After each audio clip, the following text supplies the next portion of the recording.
Hey there, you're listening to You Still Going On About That with Rob Israel and Joseph K. You can find us anywhere you could download podcasts. You could also find us on Instagram, Twitter, and Facebook at YSGOAT. Thanks for listening. I'm Rob Israel. I'm Joseph K. And you still going on about that. Joseph, what are we talking about this week? We are talking about the final episode of Season 2 of The Mandalorian, which is Season 2, Episode 8, Chapter 16, which is called The Rescue. Ooh. Yes. It's a mouthful. It is a mouthful. There's a lot there. You can't just say, like, I mean, I'm glad they added chapters. They make it like a chapter thing. Yes. I kind of wish that they had gone, like, you remember Remington Steele, where like each episode of Remington Steele had the word Steele. I never watched that show. Oh, it was great. So like one episode would be like Steele crazy after all these years, and another episode would be like something else with the word Steele in it. Doom Patrol did that in the first season. Oh, okay. Every episode of Doom Patrol had like something patrol. Oh, that's funny. Whatever the title was with Patrol, and it was kind of funny. I actually watched the first season of Doom Patrol, and I liked it, but I never noticed that. Did they have a Paw Patrol episode? No, probably copyright getting away. That's true. You know, unless they added like an extra W or like spelled it just like a little weird, but it all sounds out. I think The Mandalorian would have done well to have a like Grogu in every episode. Well, that would have spoiled his name long ago, and people would be like, "What the hell's Grogu?" And that would all make sense. No, I mean, well, the only thing I know about Remington Steele, that's the show that had Pierce Bronson, right? Yes, and Stephanie Zimbalist. Well, I don't know who that is, and I don't think I ever watched the show once. But the only thing I know about that show was that show is the reason why Pierce Bronson's career was basically put on hold for years. They wanted him to play James Bond, and they would not let him out of his contract. Right. It was basically a highlight reel for a James Bond type of character. I mean, the whole thing was like, you couldn't have written a better audition for being James Bond than Remington Steele. So this was like back in the day with like, if you were a TV actor, we talked about this, you could not get out of TV. Yeah. TV wouldn't even like, they'd had crazy contracts and the idea of like, well, why don't you let him like go do it and then he'll film it? Right. Studios, it'll benefit. Like, they know how to work together now. And also like even regular network TV, like the idea of like just a 13 episode season has become more common on regular network TV. But this is like back in the day where there was probably like 22 to 25 episodes of Remington fucking Steele. So that guy's life was just all Remington Steele, filming that all year round with like a month or two off here and there, but not enough time to make a movie, at least a good one. And the fucked up thing was, I think by the time Timothy Dalton even starred in James Bond, to take the place of Pierce Bronson, I think Remington Steele was canceled at that point. Yeah, it was a super inauspicious end. I loved Remington Steele as a kid. And I remember hearing the rumors, and then they cast Timothy Dalton, who I liked very much. But they were supposed to take Pierce Bronson. He couldn't get out of it. Right. And then you're right, that show did kind of limp across the finish line. And I want to say that was one of the first that I could remember, at least, series that didn't really even end with a full season. It ended with like 6 or 7 episodes. It ended months before.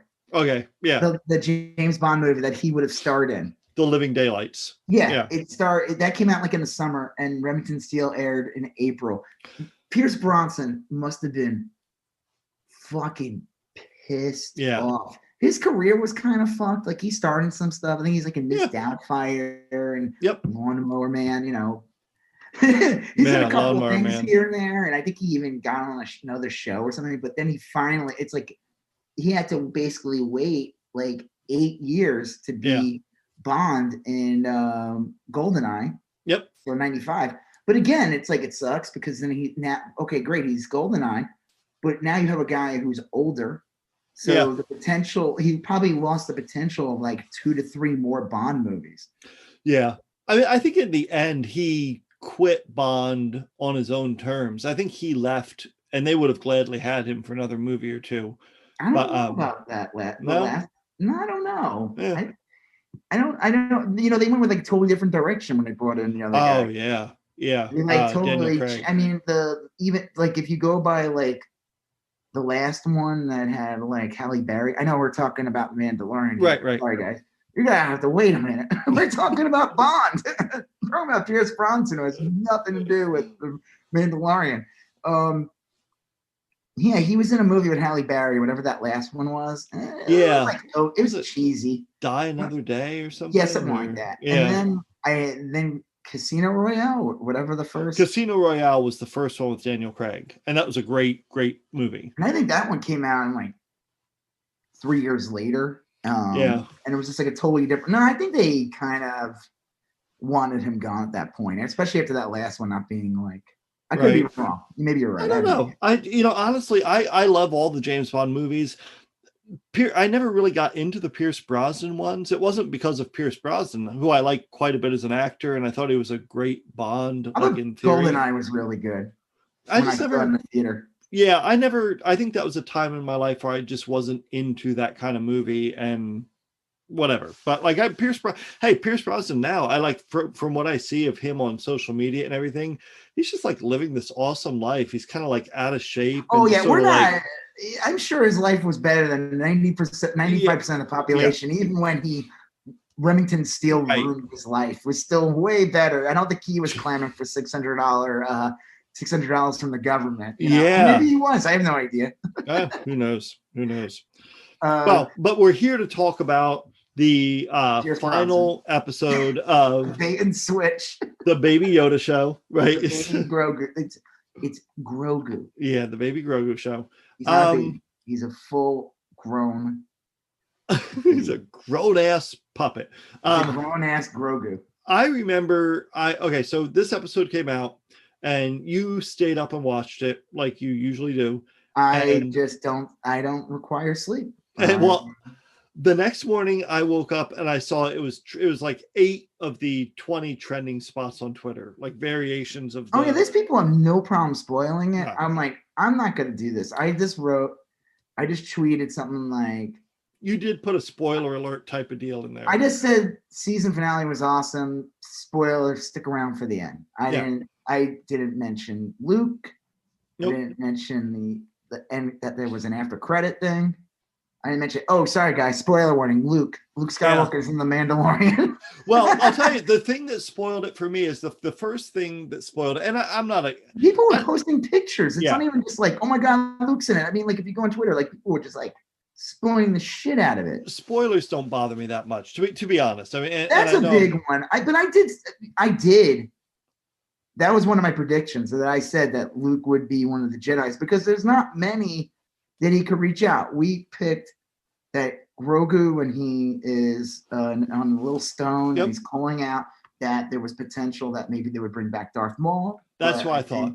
But I think Darth Maul is dead, and they're probably, if they are going to bring him back, it's going to, I don't know. I think if he comes back to a live action, it'll be either done through flashback, or it'll be just in a show that's set in a, earlier time period. Then there was the Ezra, was it Ezra Bridges? Yeah.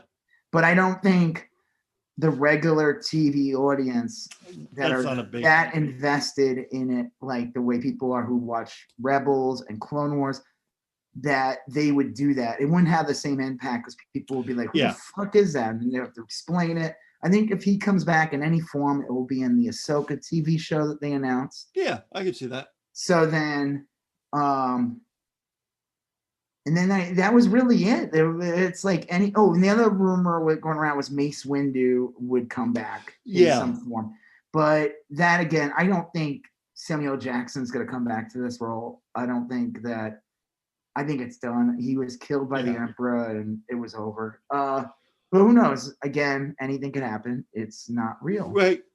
It's not real. You can do whatever you want. I thought the dark Sith coming back and Darth Maul would have been a good choice. I thought that would have brought some interesting development to it, because you could have had Baby Yoda remain on the show as a regular and kind of be tempted by this evil force. And the Mandalorian could have been trying to guide Baby Yoda through that. So that's kind of where I thought it would go. But Luke Skywalker, and this is kind of the weird thing, is I think that I don't want to say it definitively ends Baby Yoda's involvement on the Mandalorian, but it seems like it might, right? Like, I think it definitely leads it does make it that the chance of seeing him is a little lower. I think he'll be back. I don't think they're gonna not bring back Baby. Yeah, they're gonna bring Grogu back. Might not be till like halfway through season 3 right, or something. Right. Like, what's great about this show is it's funny. Like, it's only 8 episodes, but they're usually pretty solid episodes. Yes. And it's funny, like Netflix and Amazon, all these shows, that streaming services that like just pump and dump things, and we're so used to like watching these shows, and all of a sudden it's like people start to value like the week to week thing again. Yeah. And The Mandalorian's a show that pays off the week to week thing. I think if you watch that straight through, I mean, that show, if they dumped it all at once, me and you would have like been through The Mandalorian in 4 hours. I mean, like, we would have watched the whole. I would have just sat down and been like, I'm watching this. Yep. Me too. With some breaks here and there, but I would just watch it, and it wouldn't have the same value. It just wouldn't. I mean, unless you know what I mean. It's like, a lot of the enjoyment I got from this was in the waiting, like week by the waiting. Week waiting. I mean, the waiting's good in some aspects. I mean, it's only a week. It's not like you're waiting 3 years. Yeah, right. And I think it pays off, and it also gives them time to pad it out, so you feel like you're getting something out of your Disney Plus subscription. Yeah. I think Amazon started to now institute on certain shows, especially like the big ones, like The Boys. They did that, which is kind of dumb. Like they let you stream like the first 3 episodes, and then it was week to week after. But it was only 8 episodes, so it's kind of silly. It's like, just do it week to week, or just dump them all at once. I don't know, but part of the joy in this for me was like, if you're a fan, if you really know Star Wars, or even if you're just like a solid Star Wars fan, then like, okay, I got to go find a Jedi, and then you spend a lot of time thinking like, well, what Jedi is he going to find? where is he going to go? Is it going to be a Jedi I know? Is it going to be? And you start like building all these possibilities, and like that's part of the joy of the show, is that all that you envision all these different possibilities, and then the show decides on one, and you're like, oh yeah, I could see that, and then you like go back and look for clues, and it's just like a really effective storytelling technique. It makes you like, you feel like you're a peer with the show because you know as much about the lore as the show does. Right. I will say, what do you think? Okay, so we'll just get it out. We'll talk about it later as we go through the episode. But like, Luke coming back. Yes. I mean, I don't think Luke is going to be part of the Mandalorian. No. We might see him maybe one more time here and there.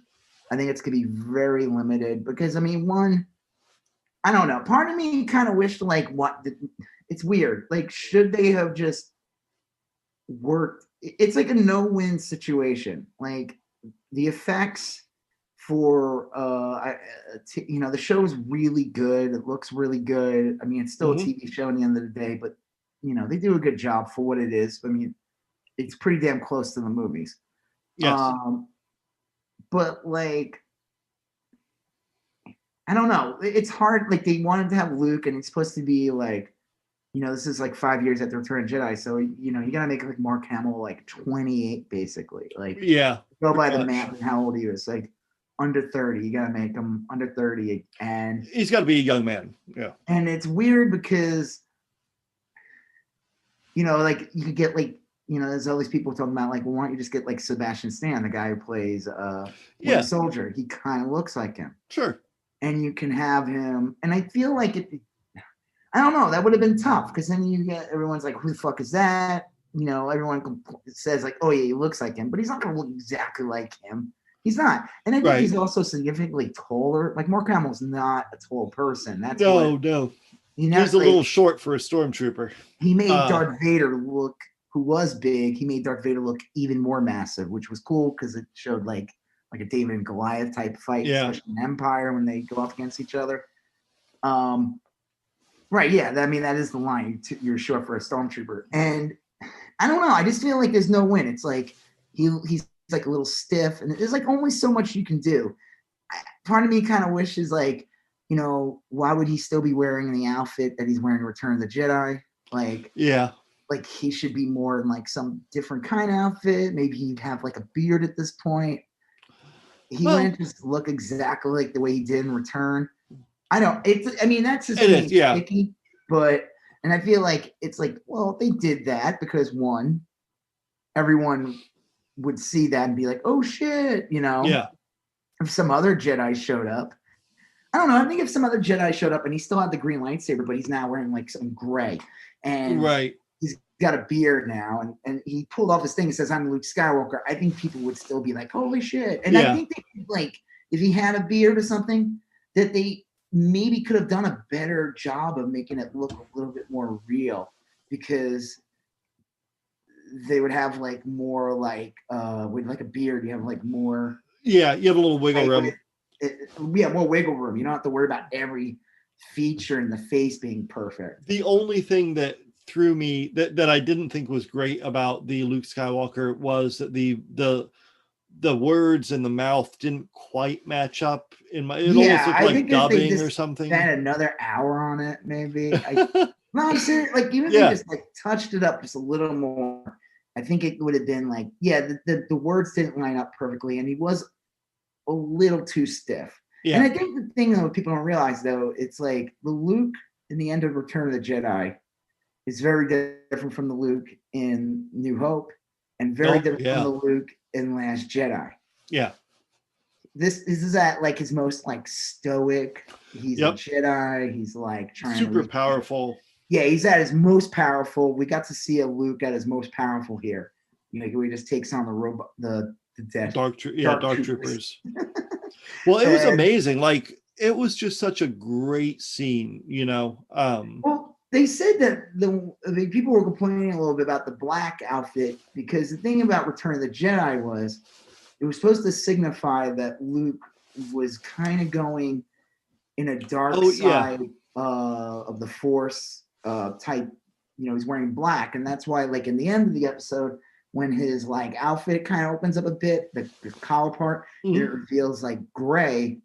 It was him like he's not a Sith. He said no to the Emperor. He like, you know, he fought. He saved his father, and you know he beat being tempted by the dark side. So that's why the gray being revealed. It's like showing the audience like he's not dark side. So for him to wear this, like, again, it's cool. You can use the word fan service for that by having him in that outfit. I think if you had a Jedi come out there and he was wearing like gray or brown or whatever Jedis wear, but you saw and you were like, who the fuck is that? But then, you know, you already saw the X-Wing come, and so you're kind of already like, okay, that's probably Luke. Yeah. And then you see once you saw the green lightsaber, that was done. That was done. Luke. Yeah. And I think they could have had the same impact. And I think they could have had more wiggle room with like a beard and make him look a little bit like, again, it's fine. Yeah. I know why they did it. They were sitting on a lot of Return of the Jedi figures. And they're like, hey, Mac. Hey, George. Mr. Lucas. I got a whole warehouse full of Return of the Jedi Luke Skywalker figures. What do you want me to do with them? Be able to repurpose these Bespin Lukes. What do you want me? Hey, I'm sitting on pallets here. I gotta make room for Grogu's. What am I supposed to do here? I gotta get rid of this. I got an idea. Well, by the time I actually saw the episode, I was already spoiled. So I knew Luke was going to be on the show, and I don't think it was a mistake. But like watching it, knowing who it was going to be. When you see an X-Wing show up and I think Fennec or someone's like, "Oh, we're saved" or something like that. You know, kind of a sarcastic. It was Cara Dune went one X-wing. Oh, that's right. Saved. Yeah, that's funny. So like, and she said something about like turf stuff. I hope it's a biological male. She said. I thought that was really strange. It was a little out of character, but they need to check, not let her ad lib so much. But when I saw, okay, so an X-wing arrives, you know it's a good guy, or you assume it's a good guy, and that kind of immediately took away the idea that maybe it's a Sith to me, and I was like, okay, so it's a good guy, and then the hooded figure comes out, and you don't know who it is. But like, God, even knowing, like, I knew it was Luke, it was just sort of electric. Like, oh, this mysterious hooded figure gets off an X-wing. It just like built up, and the way they shot it with like the screens kind of catching most of the security cam showing it. Oh, it was great. It's very like spooky a little bit. You don't know what's going to happen. Yeah, and it's funny like how they made sure Boba Fett wasn't around. Right. Yeah. Because if Boba Fett saw Luke, he probably would have like went fuck. Like Boba Fett got thrown in the Sarlacc pit. Yeah. Pretty much because of Luke and his friend. Right. That's funny. I hadn't thought of that, but you're right. That had to happen. They had to get Boba Fett out of the picture. But then by the time you see the green lightsaber, it's like only the most brainless and inattentive layperson doesn't know what's going on. You know, like the green lightsaber. Or they never watched anything except the Mandalorian. Right. They're like, oh, who's that mysterious hooded figure with the space sword? You know, like and the thing is, or even if they saw the sequel trilogy, because the sequel trilogy focused on the blue lightsaber. The green lightsaber was never part of it. I guess Luke must have tossed his green lightsaber. It's in Last Jedi when he uses it. Right. But which speaking, did they ever tell that story that was for another time? Remember? No, I saw you tweeted that. In Force Awakens, like, where'd you get that? How the hell did you get that lightsaber? Oh, she looks at the audience. That's a story for another time. Yeah, that will 100% be a Disney Plus series. My guess was that it was going to be a Babu Frick kind of Cheech and Chong vehicle. Where like, if only. Actually, they kind of shoved that into a background story that might be explained in the comic books. Oh, okay. Because I do buy the current series of Star Wars, and it takes place between Empire and Return. Oh, okay. And in the end of the first issue is supposed to be like when Luke gets his hand cut off, right? And then it kind of leads to like where Luke got, I don't know, whatever. Right. And in the end of the issue, a weird hooded figure grabs the lightsaber, and everyone's like, so they're basically going to explain the stupid storyline how Maz Kanata got Luke's lightsaber in the comic. Nice. I'll probably forget it. Yeah. But I don't know. Yeah, that always annoyed me. That because it's just like it was so, and then they never bother explaining it. Right. And it's not like a big deal, but it's like literally all you have to do is write like you literally just have to write something like a space junk. Some space guy was looking for hooch, sold it to me. You know, just do like when Kylo Ren tells Rey who her parents were, and he said they were just a bunch of like junkies, space junkies, and you just do the space junkie story. Right. You know? That'll work. Well, I thought I guess kind of like give my judgment on the Luke reveal. I thought the reveal was handled super well, and I liked it. I think that now I do, as a Star Wars fan, wonder what this means for the future of the Grogu story arc, and it kind of like opened up a little can of worms in my head. But everything the Mandalorian's done so far has been great, so I'm sure they'll be able to wrap it up pretty well in season 3. I think Grogu will return. I think Grogu not being in the show could be good for them not having to when Mando or DiGiorno Yeah, speaks, yeah. his name is when he's DiGiorno. has to go on a mission, he always has to find a place to drop Right. Grogu up. They don't have to do that next season because Grogu will be busy getting trained. Yeah. I'm not worried about it. I think Grogu will be back because Grogu is we call a moneymaker. Oh, he makes it rain. He's green and he makes it green. Yeah, yeah. He like, is. Yeah, remember that skit on Saying It Live with Rachel Dratch when she played like the old movie producer? Yeah, the double D's. Double D's. Yeah, I just picture her character, the old Jewish. Yeah. More Grogu, more Boku bucks. I don't know. Yeah.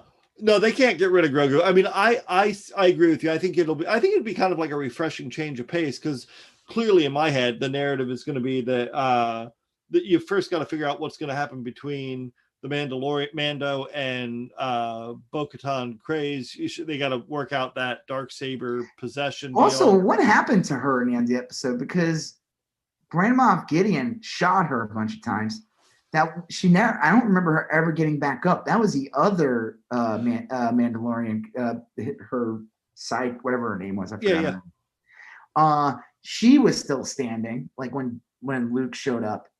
And the thing is, people had said that Bo-Katan, if she saw Luke, she would immediately be like, start having flashbacks with Anakin Skywalker, because she fought with him in Clone Wars. And the way they say, like the way he presents himself, people were doing like screens mirroring. Yeah. And they said that when you watch Anakin kill everybody, when he gets into Mustafar in episode 3, right, and he kills everybody there before Obi-Wan shows up, when Sidious tells him to basically take care of everybody in the Trade Federation, the way Anakin moves, Luke mirrors the way Anakin moves in the episode of Mandalorian when he's fighting and killing all the Dark Troopers. Oh, okay. Destroying them. His like movements, his motion. Yep. Now Bo-Katan wasn't there. She's in the Clone Wars cartoon. Right. But she would know that he was Skywalker, and I don't know. It was like kind of convenient that she was kind of out of commission. Out of the moment. Now I don't know if she's dead or not, because I can't. I don't think her armor is as impervious as Mando's armor was. Yeah, that is a weird thing. Like Mando's armor is 100% pure Beskar. They've said like a whole bunch of times. And he's covered in more of it too. Yeah, they say in the whole. They say a bunch of times that like this stuff is impervious. The Beskar, 100% pure Beskar is impervious to almost anything. I think the only parts of Mando's outfit that aren't, like, you can see his hands, like his fingers, but everything else is like covered in that armor. Yeah, I don't know. I would imagine that he's got to, he and Bo-Katan, I think Bo-Katan lives. I think he and she are going to go back to Mandalore and try to do something there. And then my guess is that Baby Yoda will come back like episode 5 or 6 of another 8 episode season. I don't think they're going to pull him out. Who knows? He might show up in something else. He might show up in the Ahsoka show. I mean, the problem is right now they're written into they kind of wrote themselves into a lock that anytime you see Grogu at this time, if you see him again, you're going to see Luke. And they have to figure out how to do Luke in a way that like doesn't make the audience like, enter the, what do they call that? Valley? The something valley. It's like where you loot, where the thing that makes it so hard for CGI humans is the uncanny valley. The uncanny valley. And there's like people were playing clips from from the 30 Rock, where the one guy tells Tracy Jordan's character, they're going on about the forbidden, what is it called again? The uncanny valley. Uncanny valley. And he's explaining something, and he says Tom Hanks in the that. Oh train, yeah. The Polar Express. Yeah, and like it's super creepy. Like that's it. Yeah. People were making jokes that Luke looked like Chris Stuckman. He does reviews, and he made a joke said it looks like Luke from the PlayStation 1 fighting game that came out. It was called like Master of the Terrakasi or something. And you can find it online, the cover. People were making jokes that it's Luke from Battlefront. I think it was just stiff. Maybe they'll like if they bring him back, it'll be done in a different way. Maybe they can obscure his face with a hood more. Maybe they can do more like from the back shots. Yeah. Mark Hamill's still around. He could do the voice. He's still alive. They can, and he's in decent enough shape that they can have him at least kind of standing there. Or I'm assuming they're doing it the way they do the other things, like the way they did in Rogue One. They had an actor who was Grand Moff Tarkin, and he just had all the dots on his face. Yeah. But there was an actor standing in. There was an actress standing in for Leia in that scene too. I didn't mind Luke. I thought that the thing that worked in its favor was that the build up to it was he was this mysterious figure. He's in a hood. He was like, it seemed to work given the context within. It's perfect for a season finale of a show with a key moment of the show. Yeah, exactly. He plays a role of like a Deus Ex Machina. He basically comes in, wipes out this army that would have definitely probably bested them. Yeah. Definitely would have killed all of them.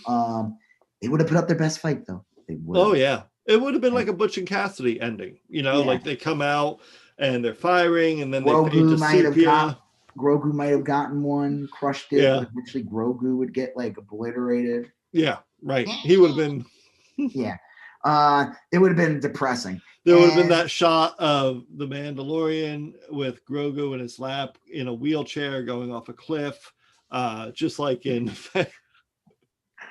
just like Mac and Me. Mac and Me, yes. That'd be a great way to end the show. I hope they do that. Just like Mac and Me. I hope that's what I expect. That's what I want. I want to call back to Mac and Me. Right. If I see like special guest star Paul Rudd, I know exactly where it's going. Oh, we're fucked. We're fucked if Conan O'Brien's there. Yeah. We're double fucked. Because so I guess let's just talk about the episode and we'll go back to that. All right, so the episode begins. Oh, I wanted to get this out of the way first. Yes. Like the thing about Luke and everything and all these people, and they're talking about Mandalorian, how there's all these elements from Star Wars, and everyone's like, well, this is just fan service. Sure. What's your what's your opinion on fan service? You told me something about hentai earlier, which I thought was really weird. Well, it is weird. I always understood now, and I'm certainly not an expert, but are you talking about like a girl with a fan at servicing you? Is that what you thought? I always understood fan service to be something completely unrelated to the plot, usually sexual in nature, that was put into like remember that scene in The Secret of Ooze where April changes out of her outfit and you can see her in her bra and everything. It was like Secret of Ooze. Are you making a joke? Yeah, I'm making a Ninja Turtle joke. Oh, okay. No, I always understood that to be fan service, that it was like a sexualized unnecessary moment within a show that it really didn't need to be there. So I have never heard anyone describe fan service like that. That is not at all what that is. I think it's really funny that you think of it as something like that's up until like a half hour ago. That's what I thought fan service referred to. You're like, what are these people don't like fan service? What are they, gay? That's the bread and butter of my double E's. Like that's fan service. No, Joseph, that's not how it works. Like fan service in the sense, apparently, as it really is called. Is Luke showing up like fan service? I mean, like, well, not in the way you described it. Thank God. Talk about raping my childhood, Joseph. Jesus. I would say that like all like you had said, like we talked a little bit about this beforehand. Like, yeah, I mean, like. That's why I go to Star Wars as fan service. Like if I go to a Star Wars prequel and I see R2-D2 scooting along, I'm like, that's what I'm here for. I want those. Well, I would say definitely having the characters of C-3PO and R2-D2 in the entire prequel trilogy was a form of fan service. Yeah. But they at least wrote them in a way that made sense. I'll say, okay, so fan service, the way I would describe it, and I hate how people use it for everything. I do love how you used it, though. That's unique, and I appreciate that. Not anything that I ever heard.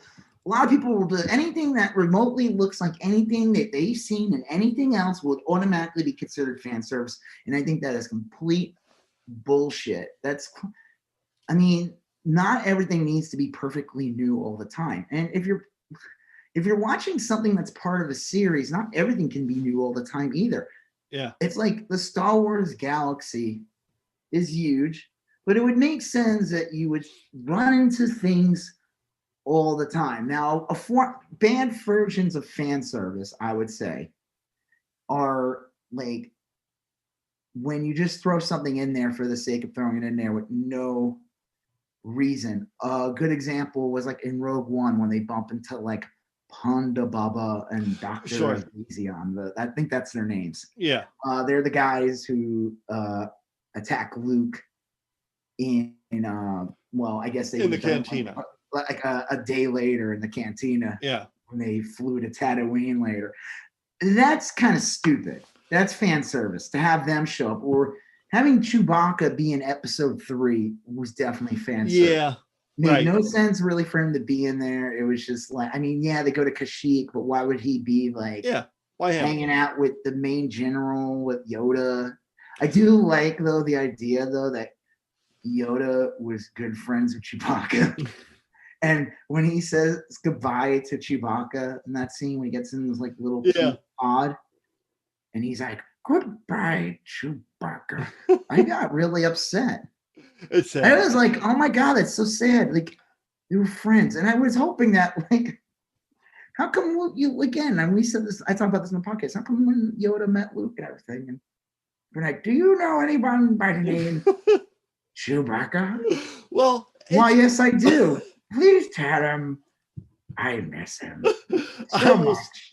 I'll say 2 things about that. Is the complaint that I've heard that I do acknowledge is that having that type of fan service does it shrinks the world. You know what I mean? Like it makes the Star Wars universe a smaller place. And I don't know. And there's no like C-3PO being made by Darth Vader is as a child is very silly. I mean, it is. It doesn't make any sense. He wanted it to be this like myth of like the father creates the thing for his son. This is mythology. I took one mythology course in college, and I'm an expert. I will say this: the best was as such. In the class, though, we had to do like a project or something, and the one thing like our teacher was like, "You can't do Star Wars. Don't even." And that was awesome. I did Clockwork Orange. Oh, nice. Yeah, that's a good one. Well, I'll say here's the second thing I was going to say is I Googled the word fan service, and I am reading just now. Yep, I am quoting from the Wikipedia page, so you know it's 100% accurate and basically gospel. It says fan service is material in a work of fiction or in a fictional series which is intentionally added to please the audience, often sexual in nature. No lie. And then next to it, I'm 100. Like Google. I know you have a computer in front of you. I'm looking at my phone on the thing, but fan service. Fan service. Go to the Wikipedia entry, and sexual in nature is like literally. Oh, I look at fan service and a whole bunch of fan. Oh my god, yeah. Right. Bizarre. I thought you were just insane. No. Or is something wrong with you? Like, yeah, maybe in hentai world it's fan service. It's so weird. I never. Yeah, it's. Why is it called? Wait, servicing the fan. I mean, that's like so. It's like way too, like, servicing sounds like prostitution.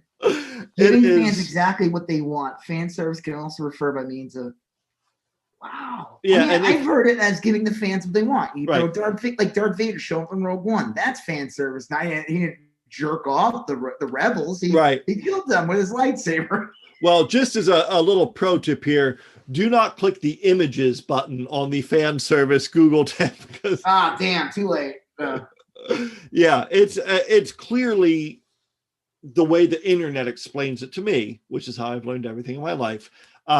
Is like it's basically sexual in nature. I did not. I mean, it makes sense, but I didn't think it was that literal. I always thought the terminology that's used for movies in this modern day with media that in regard to big properties like Marvel and Star Wars or anything that has been around a lot, like Star Trek, bringing Spock into the new Star Trek series was considered right.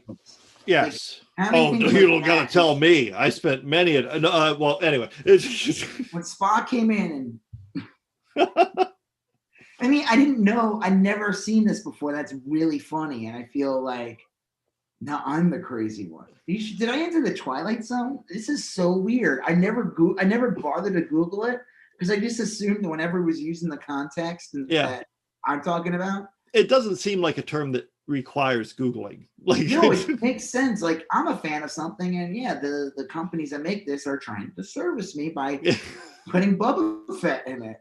Now, I didn't know that it was sexual in nature. I mean, right. So now you're gonna have to go back on. Increase a little bit when I see Boba Fett on the screen. Sure, but I don't have a bulging heart on. I mean, now you have to like go back and review all your tweets in which you refer to like. Yeah. Oh my God. Right. I mean, like throbbing fans. Like, right. I gotta look at my words. I feel like I'm biased now on Arrested Development.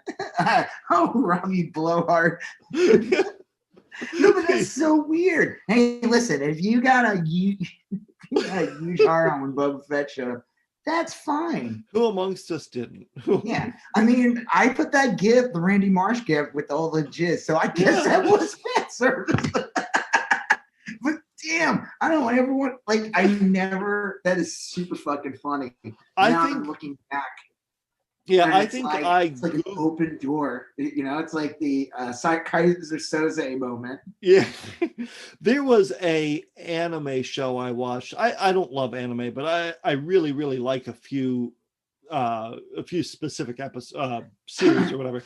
I want to say it was that Neon Genesis Evangelion. Yeah, we talked about that. Yeah. I want to say that in one episode of that they use that phrase, and it's when like a girl character is like taking a bath and you see her panties or something. I mean, it's like a super gratuitous scene, and I think they use that phrase, and I think that's when I Googled it, and then it just stuck in my head. Oh, that's what that is. Yeah, but anyway, I think the term works really well for this because there should be a term that means basically the same thing but non-sexual in nature. Because having Luke Skywalker show up was a type of fan service minus it made sense to the plot in the fact that it was saved to the end of season 2. Season 2 really completed a 2-part story arc, which the first season and the second season. Luke showing up, it earned it. It's not Luke just showing up like in the background in one scene, waving his lightsaber around. Like, I would consider that fan service. Like, look, it's Luke. We did it. All right, bye. Yeah. They worked on it. They kind of left references throughout the season. Yep. There were some references people brought up. They said that kind of leaves the door open that like it would be Luke. And again, it's like a no-brainer. I mean, there's really no Jedis left, so who else could it be? It's just It's just to have Luke show up is considered a very hefty special effect, and they might not. They might want to increase the budget by $1,000 next time they bring him back. It was amazing though. So yeah, I mean, it was, and it wasn't awful. It wasn't the worst thing. It was just it's a little weird, but it was done in the moment, and it was very like, okay, but. The term, outside this new definition, or I guess old definition, new for me, the term fan service gets used a lot by people that basically just attack whatever they want to trash. Sure. Any type of property's been around, like there's a whole group of people that hate the new Star Trek shows. They despise it. These are a lot of these people. Some of them like fall under the Last Jedi hater club, like they're trying to put woke stuff and all that. They all complain about the same shit, and And I'll be honest, some of their criticism actually has some validity to it if they didn't try to make it this fucking bullshit political stuff. There's some people who do a good job criticizing it without making it political or making it like part of some like agenda that they seriously have. Yeah. Yeah, you can criticize these things. I can criticize The Last Jedi and not be a neckbeard racist asshole sexist. I could just say I didn't like the movie. It's like well, yeah, I mean, there's like obviously with any piece of media, there's like legitimate reasons to like and not like it.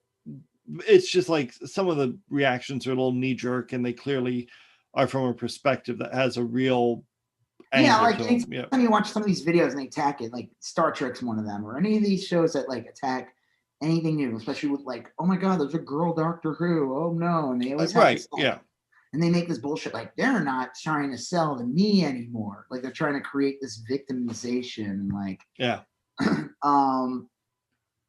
that's why like Mandalorian came along and it like kind of was like even the playing field, like there's nothing that anyone really can complain about. And we made some jokes at the season with the eggs and the Boo Bomber, but those were all like really funny, stupid. But the show has like just been great for fans, probably because it is fan service, but in like a really good way, not in the way you were talking about, which is a different way. Well, I think everyone's universally said that Favreau and Filoni and the people involved are like, they are themselves fans. You know, they care. Anyone that makes here's the thing. You if you want to be like really too true to the definition, I guess not that definition though. Yeah. Right. But like when people say fan service, then you would say that anything made after Star Wars, the first one, 1977, is a fan service. Right. And the Empire Strikes Back, the existence of Empire Strikes Back is a fan service of Star Wars, and Return of the Jedi is a fan service. I mean, fuck, they brought the Death Star back in Return of the Jedi. You could say it was a fan service the entire trilogy. You can say the same shit about anything. You can say that, like, the fact that they're making a new Batman movie is fan service. Right. Yeah, because there's fans that will pay for it, and the companies are servicing. Yeah. But not that way. Right. No, Slave Leia is fan service. I would say that's probably the closest to the definition. That didn't really need to be in the movie like it was. You know, Leia in a bikini and chains. But like that had to be there. It made sense. Integral to the plot. Hey, she choked Jabba. Yeah, she did. Well, it is. Well, this episode. Wait, there's like. Never mind. I'll say that for the next podcast. Okay. So, but I mean, like, there's people who like if an AT-AT shows up, it's fan service. Like, if this shows up, it's fan service. I'm like, give it a fucking break. If you're in a universe, it makes sense that things would be there, things would be borrowed. Now, I think The Mandalorian does a better job at fan service, or does a better job at doing it, that you don't feel like it's hitting you over the head. No, they do it very subtly. It's part of the plot. It's part of the story. It's part of, like, I think they do a good job. And I would say, like, okay, Last Jedi, them having, like, fake AT-ATs show up in the end. Right. I would say that's a version of fan service, because it really made no sense for those vehicles. It was almost like they're like, well, the second movie of the Star Wars trilogy should have AT-ATs in it, so let's put AT-ATs in it. And it made no, like, that to me is like a bad form of fan service. I would say like any of the X-Men movies that Fox put out. Oh yeah, would have like tons of mutants that would show up. I mean, they're basically all like Wolverine movies starring the X-Men. Right. But then they would have like other mutants. They would give them like 30 seconds of like no character buildup or anything. To me, that's fan service. That's just them going like, oh, this is for the nerds and this is for a cool scene, but like, we're not going to build this character up. We're going to do nothing to earn this moment. To me, that's fan service. Like when you just shoehorn something in there. Yeah. For it. Now, if you write it in and you make it part of the story, no, I don't think it, I mean, you could say, yes, it's a fan service. Sure, but it's not the negative thing that people make it out to be. I have no problem. Like, I'm watching a Star Wars thing. I want to see, yes, do I want to see new things? Yes, I do. Did you say new or nude? Well, I guess in fan service, this is the definition you just told me today. But no, not by that definition. Right. I'm saying, do I want to see new things? Yeah, sure. But I also want to see the other thing. I don't mind if they show up. I don't think that's a detriment to the series. You have good writers and they create a good story and they create an interesting plot, interesting characters. I don't care if fucking like Boba Fett's there and Bosk shows up in there. I don't like, fuck, bring on Bosk now. I think that's the thing, is that like you want, like, the Mandalorian lives in this world, and so he's got to exist in this world. Yeah, or this galaxy, you know, whatever. But like you don't want the trick is to have the show be about the Mandalorian who lives in this galaxy, not to be about all this shit in the galaxy and the Mandalorian is one more thing in it. You know, that's like the difference in my head. And this show was clearly about the Mandalorian. You know, you saw his character grow. He was a pretty dynamic character. Well, he was a pretty dynamic character. Like, if you look at the Mandalorian from episode 1 and then you look at the Mandalorian from episode 16, it is the same character, but it's a very changed character. And each element of that change was really earned and shown on screen, and none of it happened off screen. It was just a really, really well done thing. You know, I mean, the character grew right in front of our eyes. And like, whether Luke was there or Bo-Katan or Ahsoka Tano or any of those characters, they were part of that growth, but it was still the Mandalorian story. I think that's what made it work for me, you know. I think they did a good job with the storytelling, and I think they did a good job of, like, they did this series. And this is why maybe movies, they shouldn't, if they're going to do movies in the future, I think they should just do a solid one-off story. Yeah. Don't do trilogies unless you have it mapped out. Well, yeah. Like literally mapped out. Like, you have it's done. You know? Like Avengers style. Like, yeah. Well, you can, like, the stories grow on the TV shows and then just do movies for like fucking big events or something at this point. Yeah. The way they have it built is that all of these stories are like even like Rogue One. Is Rogue One a one-off? Yeah, it's a one-off, but it's also like leads directly into A New Hope. So is it part of I mean, like, they all kind of interconnect anyway. You don't need to make a 3-part movie.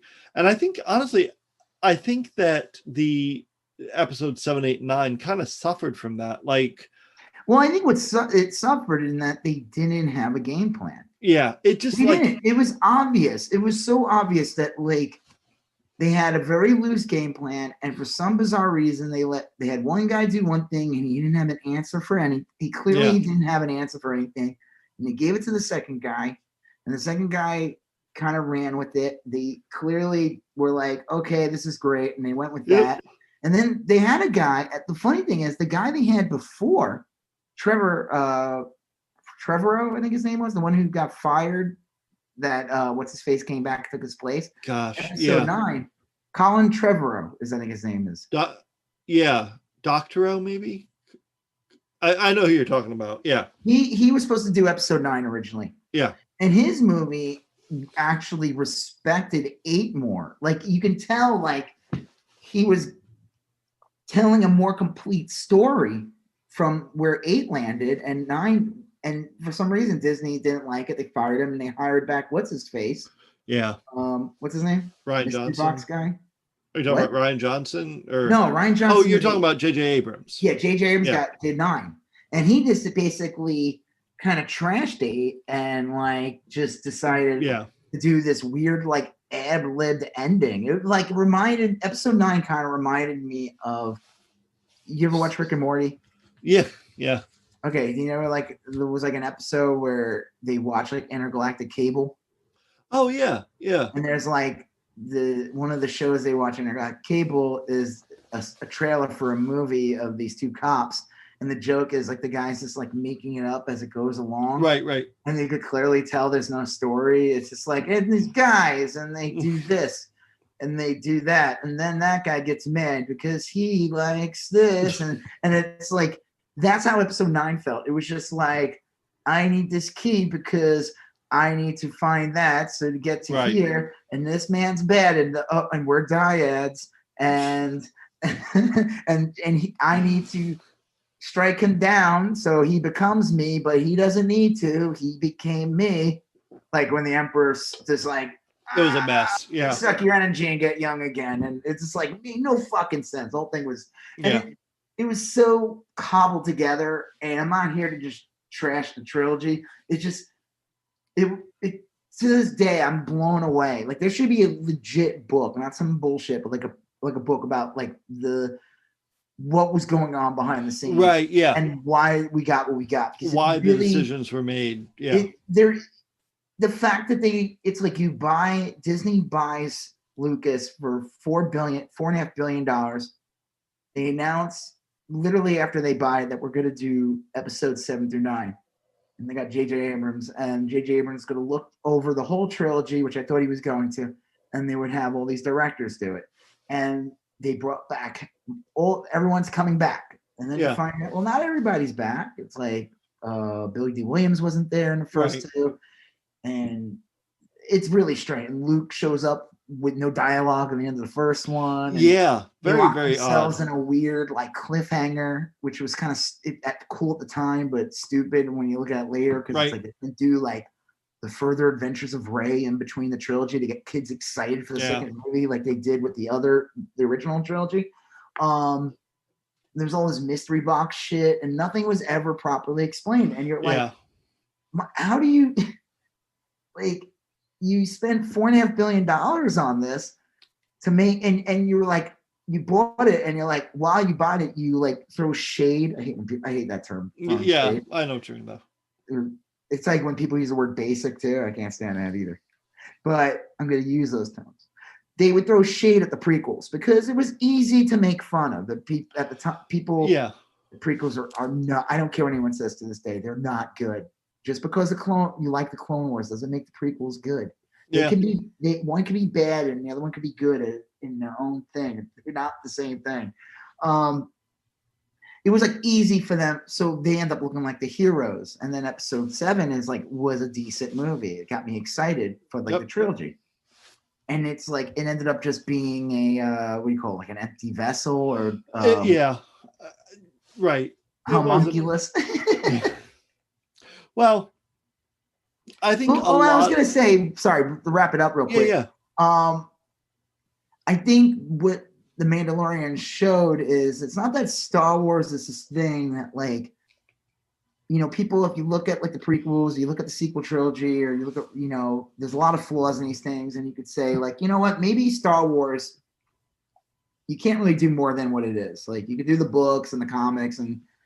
You got the super fans that will buy that stuff, but maybe when it comes to movies and stuff, it's just the original trilogy and the rest ends up just looking like junk. And then the Mandalorian came along and it was like, no, that's not it. Right. But maybe what it's showing us is that Star Wars works as a series. It's just the budgets and the technology had to catch up so that you can make a quality looking TV show because we're so used to movie quality effects. You don't want to watch a Star Trek version of first season of Next Generation Star Wars show. You want to see like high quality. And I think that I would rather see Star Wars as a series. I think it can be more successful as a series. I think there's more forgiveness. It's like, if you didn't like one episode, well, guess what? Next week there'll be another episode and that episode will be better. And you can take risks. I mean, like if you are going to make a big like multi-million-dollar movie, you can't take a lot of risks. You got to give them what they want. If you're doing the Mandalorian, then you can take some risks. A lot of the Mandalorian episodes, they were kind of risky. I mean, some were essentially like a lot of them were old Western tropes, and some of them were pretty slow moving and some of them were pretty like introspective and stuff. And like you had a lot more freedom and flexibility. And there's less pressure too on the people making. I mean, there's pressure because they got to make a good thing, right? But there's less pressure in that, like, you're not really sitting there worried about like the box office. You're not worried about like having to be inundated with commercials for the movie coming out and like live premiere. I mean, they still do these things, but COVID kind of put a rest to that this year. So we're living in like a weird different time right now. But there's like, I feel like not just that there's less pressure on the people making it, there's less pressure on the audience. Yeah. Well, watching it. Your expectations aren't like, this is a Star Wars movie. This is the most important thing ever. I haven't seen a Star Wars movie in 10 years.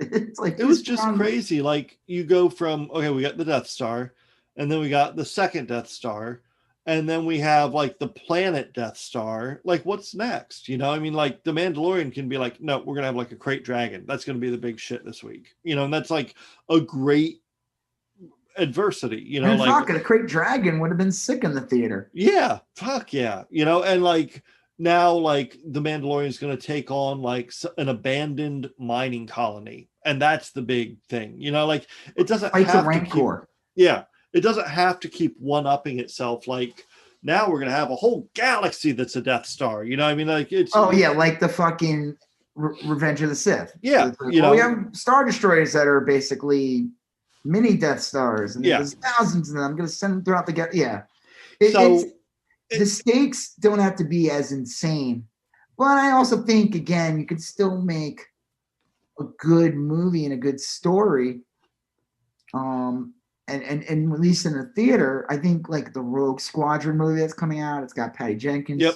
Yeah, that'll be good. I feel like it's going to be decent. I feel like it's going to be decent, and as long as it's not a bullshit sneaking in the beginning of a trilogy, and it's like, we learned we're just going to make a solid Star Wars movie, right, with plenty of fan service. I want pilots changing in locker rooms. I want pilots. The literal term. Yeah, you want the Starship Trooper scenes. Exactly. Right. That's where they're in the showers. I guess that would be considered fan service. Yeah. Well, I can't say that term anymore, fan service, because it's been perverted. I do think that like one of the benefits of the Mandalorian versus the new trilogy is that, like, in the Mandalorian, you basically cared about the Mandalorian and Baby Yoda, and like those were your entire world, and you needed those characters to do well and to be safe.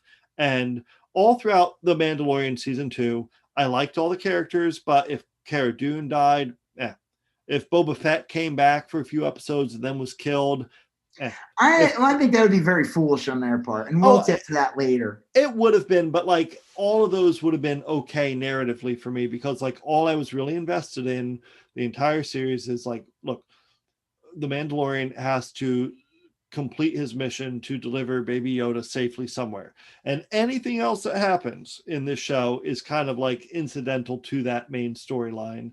And that, but now it's different because Baby Yoda's not on the show. So why don't let's go through the episode real quick. Okay. All right, so the episode starts right like where the last episode left off. It was like a slower episode with Bill Burr. Yep. And you got the big moment in the end, though, when Mando shows up as a big hologram, basically saying, like, I'm coming after you, Grand Moff Gideon. You know, like, and it was cool. And then this episode begins right out way. The Slave One is chasing a familiar Imperial vehicle. Yeah. They basically, I like the way they were able to, I guess the Slave One can board a ship. Yeah, I thought that was kind of cool, and it makes sense. It looks like a big suckerfish. Yeah, you know, probably if you look it up. I feel like sometimes you do this research beforehand, and you act like you came up with it, and then I go do like he researched this, like the fan service term. I have never heard that term before being used. Like, did you read about that being a thing, or did you look it up first? No, like I said, I knew that. I looked up that term a few years ago. I want to say it was when I was watching Neon Genesis Evangelion. Well, I guess that makes sense with that show, because there's some fan service in that show. Exactly. And like literal sense. And I looked it up, but honestly, no lie, I did not look it up again until right here tonight when we were recording, because I wanted to look up Now, Slave One, a suckerfish. Here we go. Slave One. I don't think that's it. Although it looks remarkably like a remora, like a stick to the side Slave of a shark. One, here we go. Star Wars. Slave One. Is Star Wars Slave One a suckerfish? Here we go. Slave One, modified fire spray 31 class patrol attack craft used by the infamous Star Wars Slave One. All right. Suckerfish does not show up. Okay, right. Oh my God. It does. Does it? No, it doesn't. I'm sure if I took time to read it, I'm sure I could find it. Okay. Sure. Yeah, they get on there, they immediately capture the cloner. Yep. Dr. Pershing. The two Imperials, though, like the one guy's like, I'll just kill him. The other one's like, I don't want to die for the Empire. That guy kills him immediately, one of the Imperials. Yeah. And he has this like chat with Cara Dune saying like, you know, it was great when we blew up Alderaan, but like, you know, he brings up that she is a terrorist. They are terrorists. Basically millions of people died aboard the Death Star. The Death Star is killing people. But what I found really funny about that, and I've heard that terminology, it's almost like, you ever watch the first Clerks movie when they talk about the Death Star? Oh, yeah, absolutely. And the contractors and stuff that were killed, and the guy tells the story about one of his friends. He's like, hey, I was offered this job to do for the mafia. You remember that mafia boss? Yeah. I don't remember the story 100%. Fat Don Marino or something. And the guy's like, oh yeah, I remember reading that paper. Yeah, and so I knew not to do that. My buddy went along. He did it, and there was a hit on him, and my buddy ended up getting killed. That's why you gotta look. You gotta consider what jobs you do. You gotta. They were adding like a moral, you can't remove yourself morally because you're saying like, I'm just doing a job. Like you decided to work on this mafia boss thing. You decided to work on the Death Star. Right. You can't. It's literally called the Death Star. So he's like explaining it. It's just really funny how he describes them as terrorists and stuff too. And I found that really funny because it's like the rhetoric people would use after like 9/11. Oh yeah, absolutely. Totally. Like I thought that was like so awesome. They kind of like snuck that in. And it's like, yeah, I could see how the Empire's a little bit. You feel like you see that gif of the guy who looks at him and goes, are we the bad guys? Right. Well, like the Empire, and they've said this a couple times in this series, is like, look, we're just trying to keep order in the galaxy. We're trying to, and maybe from their perspective, Alderaan was like a rebellious kind of like upstart. Well, it was literally like they went and joined the Empire, and they knew that the rebel sanction, a lot of rebel stuff was in there. Yeah. And it was also target practice. Right. It was basically the Portland of the galaxy. Yeah. Baylor. Yeah. Yeah. You ever remember that part in Star Wars when like Grand Moff Tarkin was like, Bail Organa was a weak leader of the world. He refuses to let me send in the federal stormtroopers in. I am ready to send them in, but that was exactly it. Sad Bail Organa won't go along. Yeah, tweets sad. Yeah. Well. So Bail Organa's Portland. I'm sending in my Proud Boys. Proud Boys are like Ugnaughts or something. Like Gamorreans or something. Definitely Gamorrean guards. Totally. With like the polo yellow shirt. Yeah. Right? Gamorrean guards. Totally.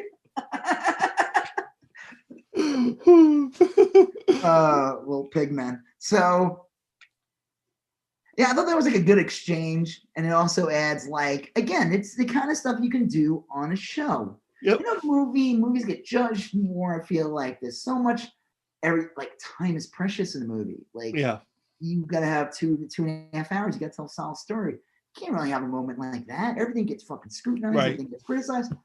In a show, you got more freedom. You could do little cool character moments like that and you could kind of get away with it more in a show because like in a movie, people would be like up in arms. They'd be like, "We're boycotting Star Wars because they compared this to the Empire," and it would just be like the nonsense would never end. But again, great scene. Yep. They're able to get a shot. They kill that guy. They get Dr. Pershing. Is that his name? Yeah, Dr. Pershing is the cloning doctor or whatever. So then they're aboard the Slave One. They're going through over the details, and he's telling him like, yeah, he's basically explaining that the ship has those Death Troopers, and the thing is like he's not part of the Empire. No, he was always an interesting character. He seemed like evil, certainly, but more like intellectually curious evil. Well, you know, like fall under the scale. Would he be evil, lawful evil, or like middle ground? Like, you know, there's like lawful good and all that stuff. Where chaotic evil, chaotic good. He would be like neutral or chaotic neutral, or he wouldn't be. I think he'd be like evil neutral or something. You know, like he would just as soon be evil for the Alliance. You know, the New Republic, as he would be for. You could say that, you know, his interest. He's a cloner, and they're clearly not super ethical in how they do things. No, you know, if you're willing to pay, but you know, he didn't make sure they didn't kill Grogu because he understood that Grogu was very important to the franchise and the licensing deals. Well, he didn't want to. Is much richer than just the Mandalorian alone. Yeah, the only reason he didn't kill Grogu is because he knew Grogu was more valuable alive than dead, and that's why they could use him again. Like, don't just drain him all at once. Yeah, you know? Like, he saw no need for it, so he did. When Mando's crew caught him, he's like, okay, this is the new reality. I'm going to work with them. You know, he's like, that's what happened. This is like one of the flaws in the episode. What happened to him? That's a good question. Did he stay on the ship? He must have stayed on the ship with Boba Fett. My guess is that Cara Dune, I think, was going to bring these people to justice. Is my guess. She was going to like. Well, yeah, because she's working now as like a space cop. Yeah, so I'll bet they stashed him aboard the Slave One or whatever, and Cara Dune is thinking, I'm going to take him in. You know, so basically, the Rangers show that I'm assuming she's going to be on with some of the pilots that we already introduced in some way or form, that it's going to be almost like a form. What was that show we watched on Amazon? We did an episode about. Hunters. Yeah, hunters. Yeah, like they're literally going to be hunting Imperials, like to bring them into justice in the New Republic. That's basically my guess. A Nazi hunter show. She's going to hunt. Kind of what? Yeah, I'll bet you're right. I'll bet you that's what it turns out to be. I'll bet you that's a Nazi hunting show. Because she wants, you know, she doesn't want Gideon killed. No. She's like, you can't kill him. I need to bring him in because he was a IPC. Insane Clown Posse. Sorry. ICP. It was like Imperial, she used like a, you know. Yeah, she had an acronym for it, or no, I don't know. I don't remember what it was exactly, but she's like, we can't kill him. He's too important. He's too important alive. Yeah.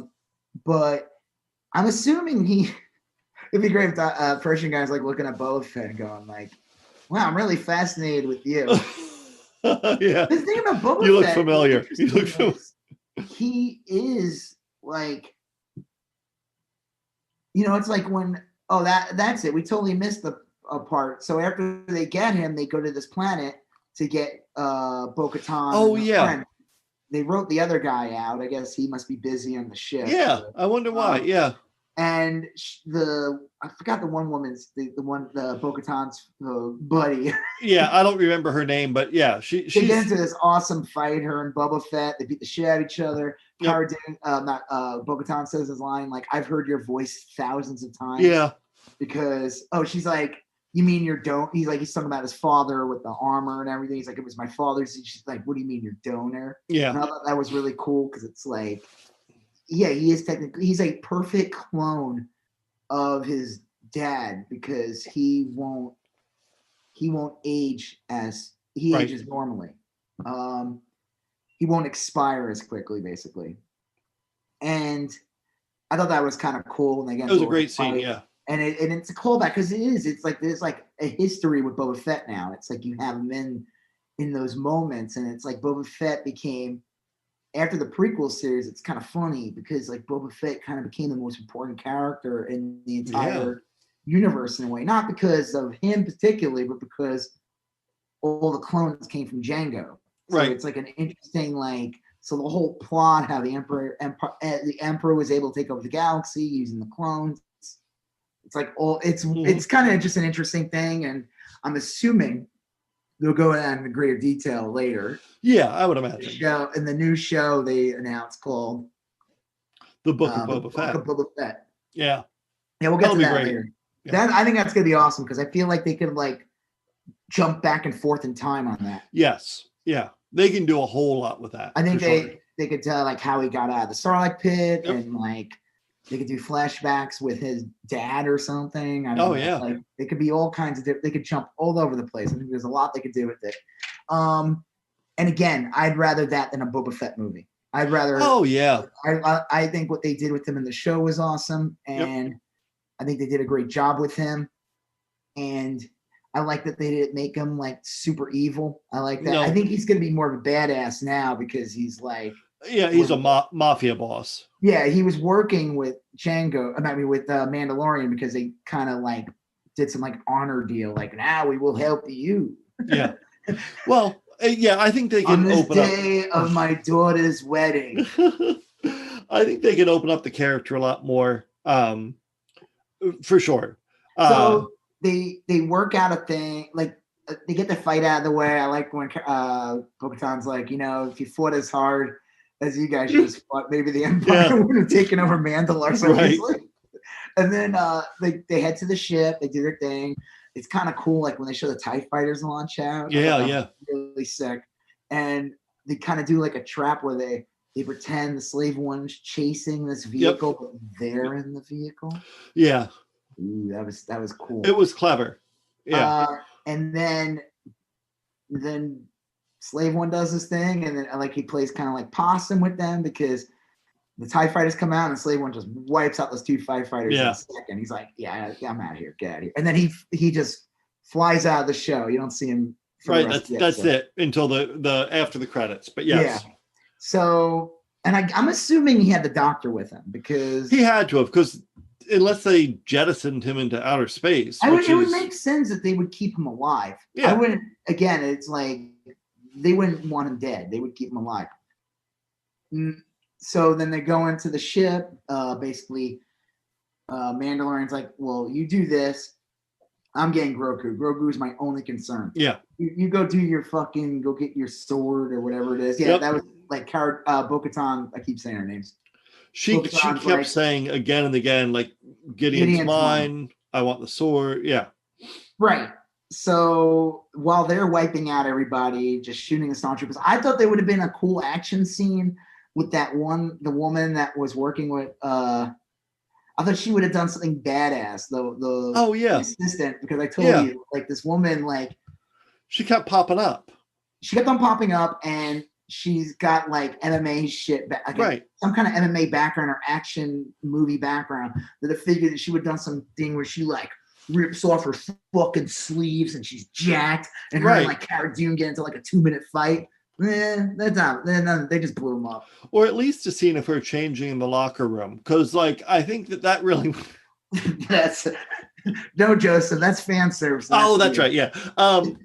No, I agree. That was like the locker room changing scene. I thought was really weird in the episode. I did not expect that, but then again, that is fan service. It was weird because they did play her up to be like, oh, well, she's got a speaking role in 2 consecutive episodes. I just figured she would, and Cara Dune's coming. Yeah. She's a badass. They're gonna have like a badass brawl. Right. No, they just kind of blew everybody up, and then. The dark. I like the dark when he looks by the dark troopers and he's like, "Oh fuck!" Yeah. He closes the door, but one gets out. Yeah. And then I was like, they all get sucked out. Like when he fights it, and that thing is just like that fight scene is pretty awesome. It was definitely like it felt like Terminator. Yep. Exactly. And I love when the thing's just bashing him in the head, but he's got the helmet on. People are like, they show it later when he takes the helmet off. Spoilers for later. Yeah.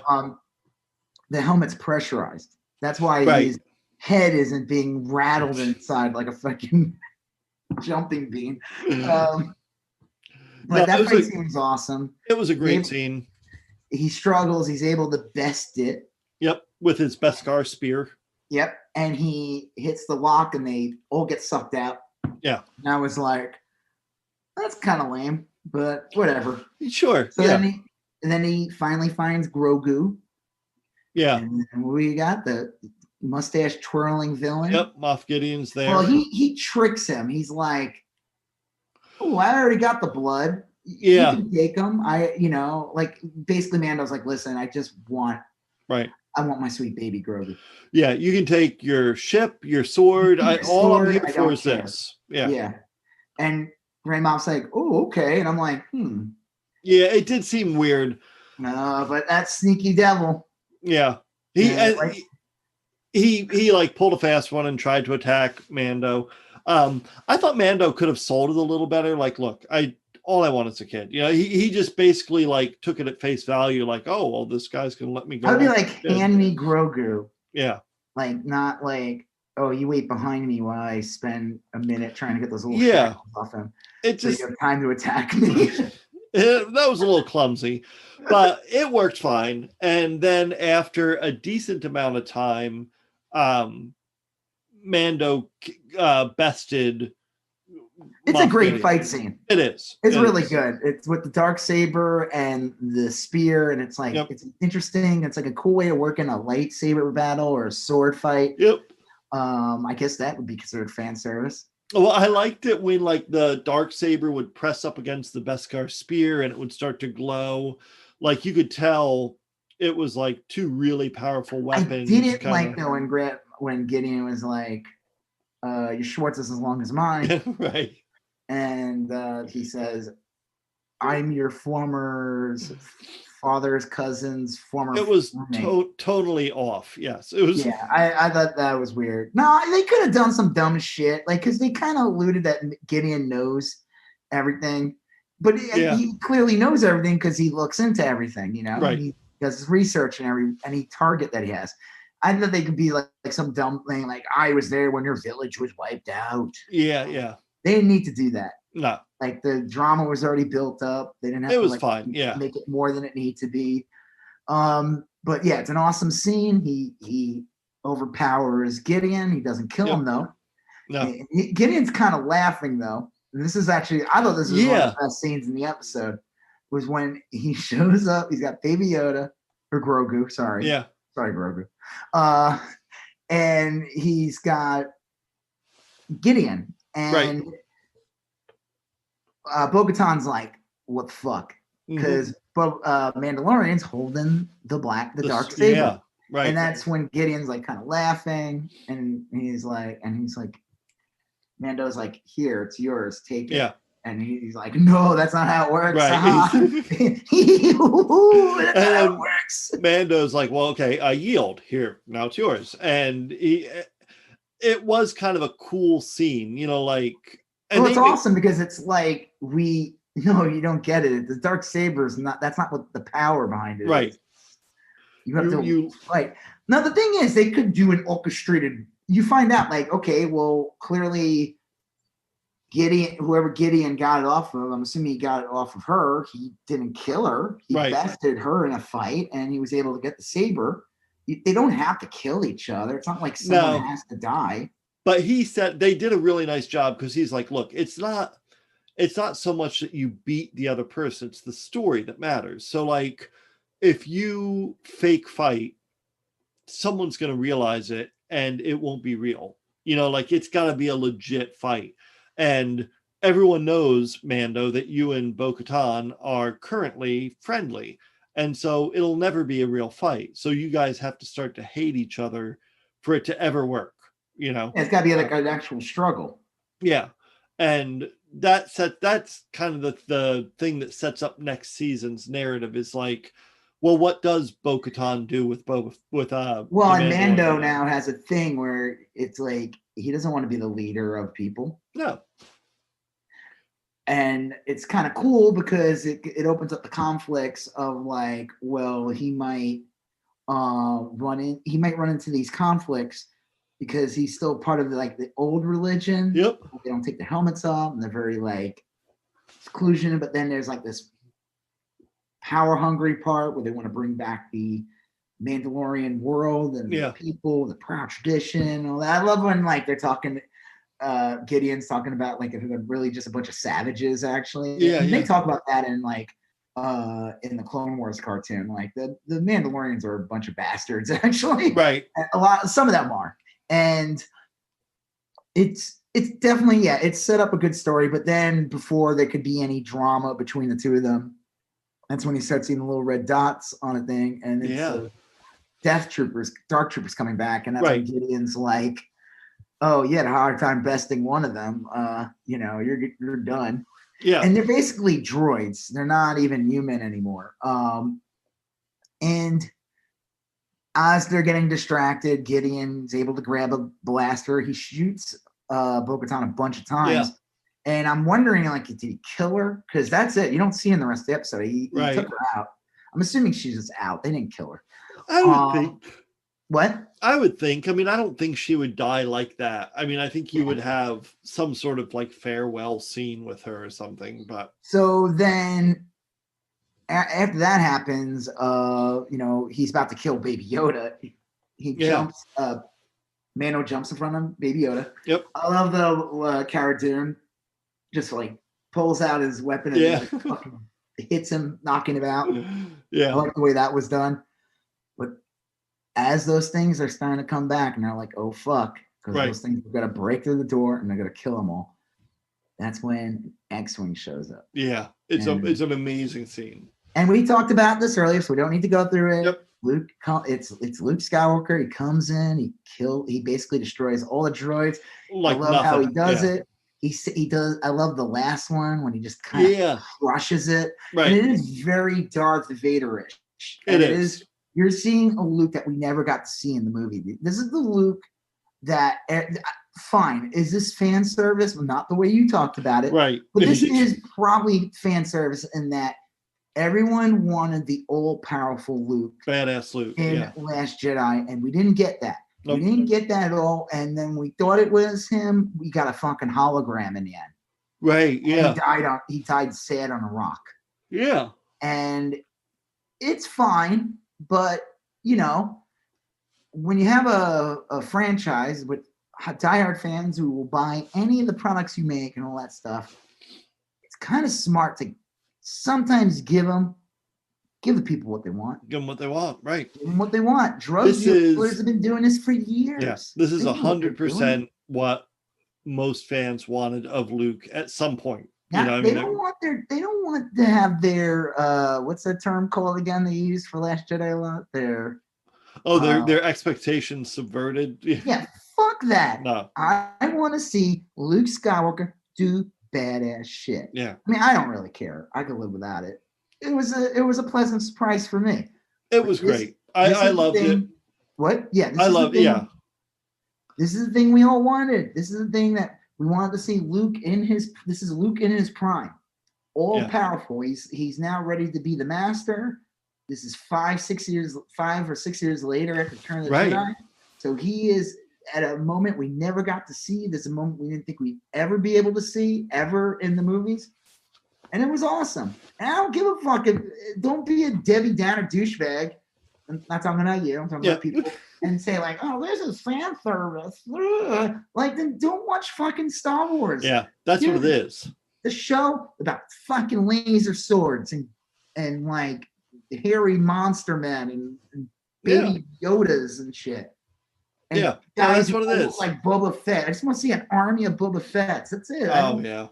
This season has done so well in hitting those notes for me. It's a lot of the things I wish I could have seen. This show has shown me. I think it's awesome. I think I'm fine with it. Like I said, is it a little weird with the sure.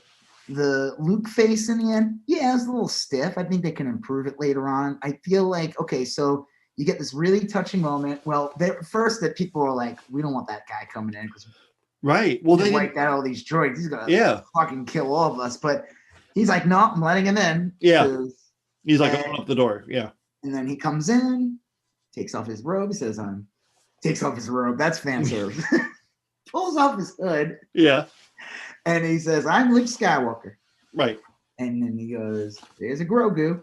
And that's when Luke's like, talent is nothing without training. Yeah. Yeah. It was a great scene. Oh, go ahead. No, I was saying that Grogu didn't want to go at first. He's little guy. You got to get permission from Dad to go. Yeah. And when Mando took off his helmet, you got that touching moment. Oh, that was beautiful. Such a great scene of Grogu and Mando and some people were like, did him taking his helmet off from the last episode ruin this episode? I don't think it ruined it at all. I don't think it mattered. I don't think it's a big deal. I was not watching that episode the same time I was watching this episode. And the reasons for how he took his helmet off in the last episode is not the same as this moment. I don't feel like they say, like it's an earned moment where like Baby Yoda never seen him before. Right. Like just because we, the audience, saw him take it off in the last episode, I don't think it doesn't. And we've already seen him with his helmet off before. So it's not like it's a big deal. I don't think it ruins it. I don't think it had any of the impact. I think it made sense because last week he took off his helmet because he needed to in the moment. He wasn't comfortable with it. It was like, it was a real kind of forced thing. So this time when he took off his helmet, it was like 100% by choice. It wasn't needed. It wasn't necessary. He didn't need to take off his helmet to complete an objective.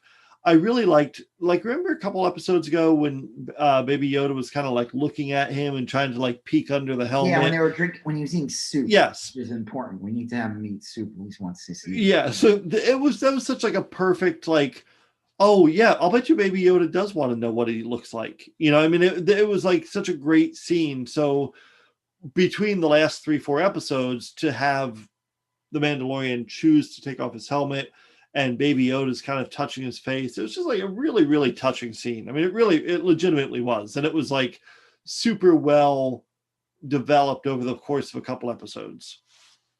So yeah, I thought it was really awesome. I think, and then R2 shows up. I guess that's fan service. Yeah, that seemed like a little less necessary, but he's going to be he works with Luke. He's on the X-wing. You know, someone was making a joke and being like, because Grogu was supposedly at the temple, right? And Grogu and R2's not with Anakin when Anakin. I don't think R2 was with them at that point. Okay. Anakin was killing people, but the joke is like Grogu's like, hey, you're the thing that was friends with the guy who killed all my friends. Yeah. and Mark is like, deal with it, little bitch. Oh. It is what it is. A lot of us R2 units look alike. We're like, yeah. No, that's not me. That was my cousin. He's R2D4. I'm R2D2. That was R2D22. And it was such a great scene. And then Baby Yoda goes off with Luke Skywalker. Now, do you think when Luke was looking at, when Luke picks up Baby Yoda or Grogu first, looks at it and kind of looks up, do you think he was like just really tempted to kiss that little probably forehead? Sure. He's just like, oh, he's so cute, I want to eat him up. Yum, yum, yum, yum, yum, yum, yum. He's on to like, I just want to kiss his little face and I want to wiggle his ears. Off his nose. Pinch his little nose. Yeah, I got your nose. I thought they were going to do that. And I thought that would, I probably would have taken this out of the moment. Missed opportunity. And he's like, well, it was the disappearing face thing, the Grogu with the dance in front of his eyes. And it was a good ending. And it was like kind of a heartfelt ending. It was sad, but yeah. But I think we will see Grogu again. Yeah, I think we have to, but like I said, they kind of written themselves in a thing where if we see Grogu again, we're probably going to see Luke again. Probably. Yeah. It would make sense. So people were like, would Kylo Ren kill Grogu? Yeah. I don't think that's the case. There was a thing is they did a series after the reveal that Kylo Ren supposedly did not he destroyed the school, and he was part of the destruction of the school, but he did not kill the students. Yeah, you were saying that. He wasn't fully corrupted yet, but people were like, people were making like memes and stuff like, "Dude, this little emo bitch, right? Kill Grogu? Are you telling me?" And it's like, and again, I think I'm not worried about it. I'm not thinking about the sequel series. I have a feeling that they're going to be distancing themselves from the sequel series. The rumor is that the Boba Fett show, the next season Mandalorian, the Rangers show, and Ahsoka, this like universe they're setting up, that it's all going to lead to like an Avengers Endgame type season. Oh, okay, yeah, sure. All these elements, it's like they're creating their own little like Star Wars universe that takes place 5 to 10 years after Return of the Jedi. And it's smart because it lets them do a big thing, and they're not beholden really to the sequel series. I'm curious what they'll do next. I think they found a solution on how to have how to make the actor happy by see. I feel like we're going to be seeing his face a lot more next season. I agree. His character won't be required to wear his helmet, especially if he's holding the freaking darksaber. He's like the leader. He's going to be like that begrudged leader, like guy. He's like, wait, I'm supposed to do this? What? And like, we'll see. I really have no predictions for next season. I don't know where it's going to go. I don't either. I believe that Grogu will be back in some form. I do too. You know, they want to make money in Grogu. Well, it's obviously the break. The reason the show's as popular as it is because of Grogu. I think they're going to have like 3-4 episodes. I think they'll have a decent run of episodes without Grogu, and then midway through the season, something will happen that will precipitate him returning. And I mean, like the people making this show have made super good decisions so far that I don't have like Jon Favreau like pretty much wrote every episode except the Jedi one with Ahsoka. Right. And that was a great episode, but all the people involved in all of the episodes have been solid. There hasn't been, gosh, I can't think of a single misfire that makes me think like, ooh, I don't know about next year. You know. All right, so it's done. It was awesome, and I thought it was awesome, and I was ready to shut it off. But then when I was looking at the screen, the timer, I'm like, well, there's usually like 4 to 5 minutes of credits. This is a little longer than normally. And I went back, turned it on, and I fast forward a little bit, and that's when we got an end credit scene. And you see the 2 sons of Tatooine. And you see a familiar building. It's Jabba's palace. You go in there, and the scene's awesome. It's great. You see Bib Fortuna doing his best impression of Jabba the Hutt. He's picked up a little weight. I guess Boba Fett's gonna get really chunky next season. Yeah. Oof. Because I guess that's what happens, when you take that place. I think that was a decision made solely by Bib Fortuna. Sure. And also because it looked kind of funny and crazy. It was funny at the same time. I loved it. Like they showed the Jabba's palace. You got to see the Gamorrean guards. You got to see a Twi'lek slave. Yeah, all the stuff you want to see. You saw a Reeves. That's the thing with the 3-eyed cow-looking guy. And And then you see Bib Fortuna looking really just like he's eating another Bib Fortuna. Yeah. I guess he gained a lot of weight. You know what he reminded me of? You ever see the movie Dodgeball with Ben Stiller? And they would show Ben Stiller. He was like this workout nut, and he was like super heavy. And then in the end, he went back to being really heavy again. And it was Ben Stiller in like a fat suit. That's what this reminded me of with Bib Fortuna. And it was a character. Bring Big Fortuna back fan service? I don't think so. You don't think so? You don't think there are people clamoring for Bib Fortuna? Well, it was more fan service. It was a good scene in that, like, oh, I know who that is. You know, I mean, he was a recognizable enough character so that Fennec, she remained with Mando and Cara Dune, Bo-Katan, all them, but I guess she must have met up again with Boba Fett later. Yeah. She comes in and just starts shooting everybody up. Right. And then she frees the Twilight Girl. And then Boba Fett comes in. That's when Bib Fortuna is like, oh, Boba, I missed you. Long time no see. Yeah. I heard the rumors. And Boba Fett's just like, doesn't say anything. He just shoots Bib Fortuna. He fucking drags his. That scene was awesome. He just like kicks him out of his throne. Yeah, that was intense. Sitting on the throne, the throne. And Fennec gets like a cool drink. She's posing cool on the side. And then it says, coming 2021 December. All right, yeah. The Book of Fett. I think that'll be awesome. I think the show will be awesome. I think it'll be awesome. I would like to see it that it jumps around, and I think. Yeah, I agree. That'd be a great way to tell the story. I think I don't mind that. I think that would be a good way to do it. Narrative device for the show. It makes sense that like a character like that who has like this background, like his past will be more interesting than his present, actually. Yeah. And I don't know. It's interesting too where the character leads up because it's like he was considered a good guy on the show the way we watched it because of a deal he worked out with the Mandalorian. Like when he showed up initially, it was like, oh my God, he's a bad guy and they're just gonna fight. But he was just like, no, I just want my armor. And okay, now that you gave me your armor, I am now your humble servant. Yeah. I don't know. It was a little weird, but it was cool. But I feel like he's going to be more ruthless in this series. I think that's probably the case, right? Like it would have to be. That's a rough and craziest thing, though, isn't it? What's her? The woman who plays Fennec. Yeah, Ming Na something, I think. Yeah. Is 57 years old. Yeah, woof. Yeah, I would never have guessed that, but hey, more power to her, I guess, right? I don't want to say if I look that good because I don't think I would look like. I don't think that's gonna. That's not an expectation, and I don't think it's possible.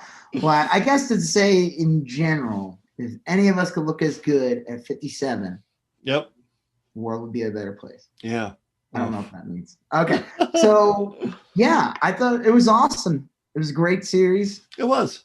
It was the Star Wars that what's the line we didn't ask? No, I guess we kind of asked for it because we. Yeah, it's not the Star Wars we wanted, but it's the Star Wars we deserve. But it is. It's like it's what we wanted, and they went. I feel like, and we'll wrap this up right now. Yeah, they went way beyond what they had to do in this season. Oh yeah, absolutely. From like the kind of monsters we saw, some of the great moments. Yep. The fact that they brought back fucking Luke Skywalker. Jeez, yeah. Prime time Luke Skywalker.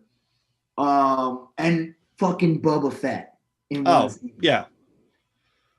Dude, we don't deserve this. No, this was like I know I said it a few times, but it's like more than what I could have hoped for. This is better. This season was better than any of the fucking movies. Yeah, it really was. This season was better than the past 6 movies. Yeah. I mean, I guess it's not saying much. If you know what I'm gonna do now? Whenever people say what's your favorite movie, what movie you hate the most, I'm just gonna say Star Wars. Yeah. And I'll leave it at that, and people will be like, "What do you mean?" I'll just say a Star Wars. What's your favorite Star Wars movie? A Star Wars. What's the one you hate the most? A Star Wars. Yeah. Well, I would say for sure that I always approached, like when I heard there's a new Star Wars coming out, I always had real mixed feelings about it and like had some anxiety and everything. I don't have any anxiety about the Boba Fett series. I don't have any anxiety about Mandalorian season 3. I am confident they will be really good and they will be made by people that care about the franchise just as much as I do. I don't know if they care as much as I do though, Joseph. I really care. Yeah, that's true. Yeah. I expect lots of fan service from that show. Which kind, though? I'll leave that up to the audience to find out. Right. Well, we'll see. Because I used to think it was one thing, and I was totally, yeah. Wow. I think I might have to tweet that. Google fan service. Right. It's not what you think. I wonder. Or maybe it is the thing you think. Yeah. I wonder if you took 100 fans, like legitimate fans, like you and I love this type of stuff, I wonder how many people would say, oh, fan service is sexual in nature. You know what I mean? Like, I wonder if it'd be. I feel so ignorant and like naive. And that I've been saying this word and getting weird looks every time I would say it. Like, oh, I thought you were talking about this the whole time. Right. Like, no, I was just talking about like how I thought it was annoying that they brought C-3PO in. Like 2 years ago at Thanksgiving when you were demanding fan service, pounding the turkey drumstick on the table, demanding more fan service. Everybody got weird looks and ignored me for the rest of the night. Right. How everyone just sort of like, hide the moist towelette. Well, you know what? Keep them away from the baster. In this episode's, I say in our discussions and our podcast, we've learned some things from each other. Oh, yeah. I will say that I definitely gained the most unwanted knowledge ever in an episode of YSGOAT. And I hope that everyone else has taken that way from this episode. And I will never say the word fan service again unless I use like a code word before. Right. Because I will always be giggling in the back of my head. I feel like now I live in, I've been corrupted. Like when I was a kid, I watched Transformers cartoon. Right. And I never thought about it. And then like, I rewatched it like 15 years later when I got the DVDs. And there was a scene when Bumblebee and Spike, the kid Spike, is in the car with Bumblebee. And Bumblebee tells Spike as they were like about to make like a move, he goes, "Quick, Spike, hurry up and grab my shaft." And I giggled and I thought about it and I said, that's odd. I mean, if you think about it, why does Spike have to, if he's in a robot car that is sentient and can just drive on its own, it's literally an AI, why does he need Spike to grab onto his shaft? There's no purpose for this thing at all. And what does pumping rhythmically have to do with anything? Yeah, thankfully that was not in the episode. It was just a quick line. It made me giggle. Yeah. But that was because I was older and corrupted. Yes. Now, and I've seen some sick shit. Seen things. Yeah. Done a lot of things. It's like that line of seen things, done things. This, like, I feel destroyed. Like Pee-wee talking to Dottie. Yeah. There are things about me you couldn't understand. You wouldn't understand. You shouldn't understand. You shouldn't. I'm a loner, Dottie. A rebel. I'm a loner. Oh, man. 1 foot long. All right. Well, that's. You know what? On that note. Yes. I guess if someone says 1 foot long on the next season Mandalorian, that would be considered fan service. Yes. And I guess Boo Bomber is fan service. So. Absolutely. That's all fan service. Wow. All right, on that note, I'm Rob Israel. I'm Joseph K. And you still going on about that. Thank you for listening to You Still Going On About That. Please like, comment, share, and if you haven't done already, please follow us on Instagram, YSGOAT, Facebook, YSGOAT, and Twitter, YSGOAT. Thank you, and have a great day.